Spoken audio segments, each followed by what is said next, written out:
कार्तिक कुमार। राधे राधे महाराज जी। महाराज जी, अगर सबसे बड़ी जीत मान शरीर में इंद्रियों पर विजय पाना है तो आज मुझ जैसे भटके हुए अनेक युवा कैसे इंद्रियों पर विजय पाकर बिल्कुल उच्चतम प्राप्त स्थान कर पर। सकते। पहले तो ठानना होगा ना। जैसे हमें आर्मी में जाना है, पहले हमारा लक्ष्य बना, फिर हम शुरू कर देते हैं बिना आर्मी में पहुंचे ही उतना दौड़ना, उतना कूदना, शरीर को पुष्ट रखना, क्योंकि हमारा लक्ष्य बन गया ना। फिर हम जाके वहाँ ट्रेनिंग दे के एक आर्मी के जवान बन जाते हैं। ऐसे ही जब हमारा लक्ष्य होगा हम इंद्रियों पर विजय प्राप्त करें, तो हम प्रारंभ में ही ब्रेक लगाना शुरू कर दिया। गलत मार्ग में नहीं जाना। गलत अगर हमारे अंदर कुछ फिसलन है तो फिर हम पहुंचते हैं सत्संग में। जैसे आर्मी की ट्रेनिंग वहाँ होती है, ऐसे भक्ति की ट्रेनिंग सत्संग में होती है।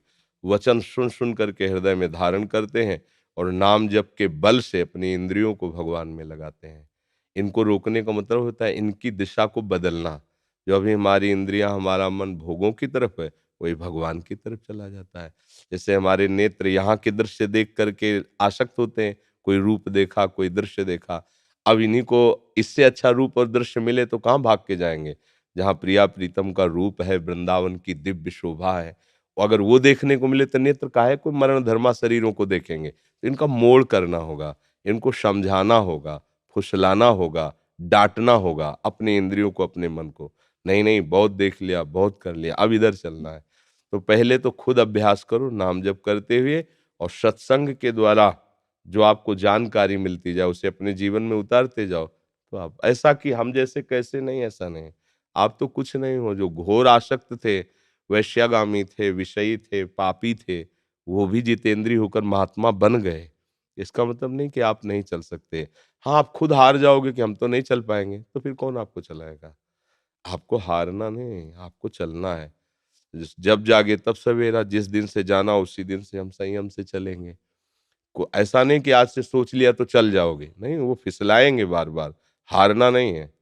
जहाँ फिसले उसकी हमें कमी देखनी, क्या कमी थी, कैसे हम गिर गए, फिर उसे सुधार करें। एक दिन हम क्रॉस कर जाएंगे। अच्छा, हम क्रॉस ना भी कर पावे तो हमें भगवान क्रॉस करवा देंगे। हम भगवान बड़े का आश्रय लिए ना। जब अधिकारी जन देखते हैं ना, एक परिचय के थे, तो आर्मी में गए, तो उनको छोटा, थोड़ा सा छोटा होने में निकाल दिया गया। तो उदास खड़े थे वो। एक अधिकारी ने देखा, बुलाया, क्या नाम तुम्हारा?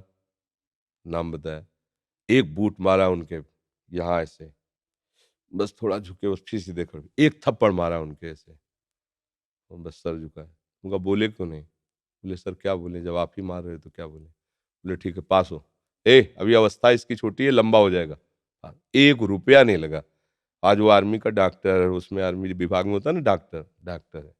ये क्या हुआ, हम फेल हैं पर हम दैन्य हैं, तो हमें अधिकारी पास कर देंगे। अगर अहंकार है तो हटा दिए जाएंगे। हम कहीं भी फेल हो सकते हैं। तो हमारी छोटी मोटी कमियां हमारे प्रभु नहीं देखते, वो देखते हैं आश्रय। इसने मेरा भरोसा कर लिया, शांत है, थोड़ा मारा पीटा, देखा शांत है, कोई परेशानी नहीं, चलो मतलब तो हमारे योग्य हो, कष्ट सह सकते हो। ऐसे ही हम दैन्य हो जाएं, हम किसी योग्य नहीं, बस भगवान आप अपनी कृपा से तो ऐसा जितेंद्रिय बना देंगे, कोई परास्ती नहीं कर पाएगा। अहंकार से शायद हम न जीत पाए कि मैं जितेंद्रिय हूं, इसमें तो फेल हो जाएंगे। भगवान का आश्रय है तो जितेंद्रिय होने में कोई देर नहीं लगेगी। नाम जप करो, गंदे आचरणों से मन को हटाने की कोशिश करो, हटा तो प्रभु देंगे। आप नाम जप करते रहो।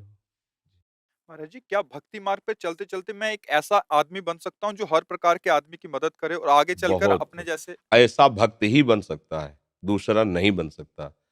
दूसरा एक किसी विषय पर प्रवीण हो सकता है, सब विषय पर प्रवीण नहीं हो सकता, लेकिन भक्त सब विषय पर प्रवीण हो सकता है।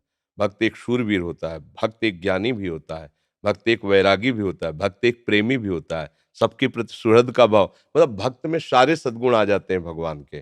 पर सच्चा भक्त बन जाए, फिर क्या है कि किसी व्यक्ति की सेवा करने का भाव ही नहीं रह जाएगा, क्योंकि सामने व्यक्ति नहीं रहेगा। सच्चा भक्त की दृष्टि में उसके आराध्य देव रहते हैं। फिर क्या, जो सेवा होगी वो तो प्रशंसनीय होगी। किसी व्यक्ति को व्यक्ति मानकर सेवा करना और किसी व्यक्ति को आराध्य देव मानकर सेवा करना, बड़ा अंतर हो जाएगा ना। तो अभी ये जो व्यक्ति दृष्टि है, ये जब हटेगी तब वास्तविक योग्यता आती है सेवा करने की। तो भक्त में तो सर्वांग सेवा की वृत्ति आ जाएगी। क्योंकि वो भगवान सब रूपों में है, सब ज्ञान समुद्र है, तो सब ज्ञान उसको हो जाता है। फिर भगवान की ही सेवा होती, व्यक्ति की नहीं। हर जीव जंतु में उसे अपना आराध्य देव दिखाई देता है, इसलिए उन्हीं की सेवा करता है। सरोज द्विवेदी जी, राधे राधे महाराज जी। महाराज जी, आपके चरणों में कोटि कोटि प्रणाम। महाराज जी, किस प्रकार भगवान से आत्म साक्षात्कार होगा? बहुत उत्कंठा होती है कि अपनी आंखों को बंद करके या खुली आंखों से उन्हें के दर्शन करें और शरीर में रोमांच हो, प्रेम प्राप्त हो, भगवान के चरणों की अभिलाषा है। महाराज जी, इसकी प्राप्ति के लिए शीघ्र शीघ्र क्या उपाय है? हाँ, श्रीमद् भागवत का रोज ठाकुर जी को 1 अध्याय 2 अध्याय सुनाइए पाठ करके, और निरंतर नाम जपने का अभ्यास कीजिए। बस भगवत लीला गायन और भगवान नाम जप से अनुराग प्रकट हो जाता है। जब तक हम संसार का चिंतन करते हैं, शरीर का चिंतन करते हैं, शरीर के भोगों का चिंतन करते हैं, तो हमें शरीर से प्यार होता है, भोगों से प्यार होता है, संसार से होता है। जब हम प्रभु का आश्रय लेकर प्रभु का नाम जप करते हैं, प्रभु की लीला गायन करते हैं, तो हमें प्रभु अपने लगने लगते हैं। और जब इतना अपने लगने लगे कि उनके बिना जिया न जाए, तो हमारे सामने आ जाते हैं सामने, माया का पर्दा हटा देते हैं। हमारे सामने कोई कण ऐसा नहीं, कोई क्षण ऐसा नहीं जहाँ भगवान न हो, पर वो छुपा छुपी का खेल खेल रहे हैं पर्दा लगा के। तो उनको उनकी लीला सुनाओ, उनका नाम जप करो, तो पर्दा हटा देंगे, तो हमारे फिर नेत्र मूंदे या खुले रहें, उससे कोई फर्क नहीं पड़ता। हर समय भगवान के सानिध्य का अनुभव भक्त को होता रहता है।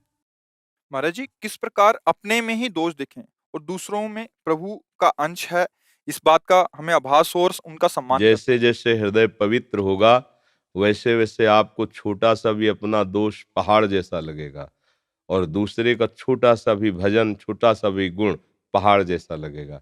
बड़ा गुणवान है, बड़ा भजनानंद। एक बार कृष्ण कोई बोलेगा तो आपका मन चरण स्पर्श करने के लिए बढ़ेगा, जब आपका हृदय पवित्र होगा। और अगर अपवित्र हृदय है, लगेगा ये क्या है, तो 1-2 माला जपता होगा, मैं तो 10 माला जपती हूँ। देखो इसमें ये दोष है, इसमें ये दोष है। जब अहंकार होता है तो दूसरे में दोष दर्शन होता है। जब भजन होता है और दैन्यता आती है, तो दूसरे का छोटा सा भी गुण पहाड़ जैसा दिखता है, और अपना दोष जो है पहाड़ जैसा दिखता है। और अहंकार जब होता है तो अपना छोटा सा गुण पहाड़ जैसा हो, दूसरे का जो दोष है छोटा सा हो, तो वो पहाड़ जैसा दिखता है। ये विपरीत दशा तब तक रहेगी जब तक निरंतर हृदय में नाम जप नहीं चलेगा, नाम चिंतन नहीं चलेगा।